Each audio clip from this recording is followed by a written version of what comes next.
guys, today was day 21, so it was a race day for us. This would be the fourth race in this series for us. Baby Oops and Gambler both went to the neighbor's house today to make a run.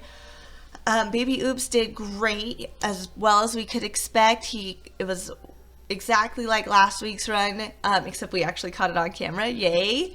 And then Gambler, we switched some things up that you'll see in the video, that we switched and went to the left barrel first again.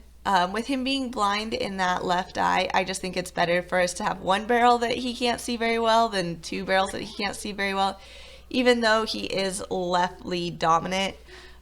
So we're giving up two barrels in the left lead, which we'll see on here does add a little bit of struggle to our runs.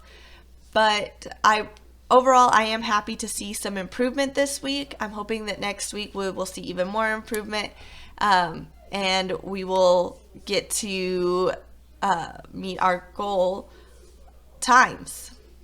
So let's go ahead and watch these videos. First up, we went ahead and ran Baby Oops. I want you guys to watch right here, because right here he picks up the correct lead right off the bat with no fight, no fuss. You can see the last time we had a time on him was a 23:06. We have a goal of 19:72.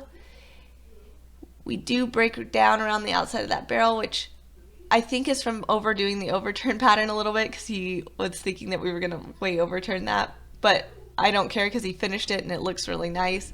Our second and third barrel were about as nice as you could ask for on him. And he even stretched out and opened up and added some speed, which I think we can thank the lengthening. I think we can thank the lengthening our stride exercises for that reach out there and run from the third barrel. So the next horse that I ran was Gambler. He had some struggles this week. Unfortunately, we did improve from last week's time, but we did change some things up from last week. I went ahead and put him back into the snaffle bit without a shank. I went ahead and went back to the split reins, and we went ahead and went back to the left barrel. So we'll go ahead and watch that run now. We had a goal time of 19:72. Last time we had a time on him was a 23:06. See, he had the wrong lead going into it. He changed leads right before the barrel, so at least that one was okay. But we're in the wrong lead around the second barrel, which throws us way wide. He's still in the wrong lead going around the third barrel, throws us wide, and we're in the wrong lead on the way, well, I guess it doesn't matter on the way home. But so we ended up with a 20.66.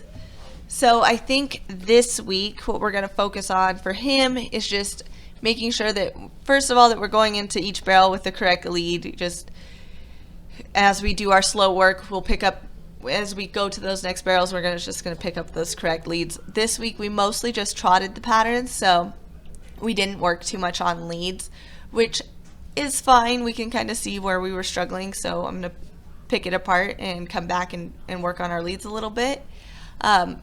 I didn't talk about Baby Oops, but for Baby Oops, I think we're going to work on softening to the left still, because if you watch the takeoff from the beginning, you can kind of see that I'm struggling just to get him in position to take off into that first barrel. So I'm going to work on softening him. I'm going to use the pull pattern to do that. I'm going to use some lunging with him. There might be some other things that I read about and look up this week, but I know the pull pattern for sure is one that we're going to fit in there, and we're going to do some lunging to the left and just have his nose tied around to the left, because I think that lunging is just going to be the best thing for him to get him soft around to the left lead. But both boys had some improvement this week, so I'm proud of both of them, and I can't wait till our final race to see where they end up. Thanks, guys. Bye.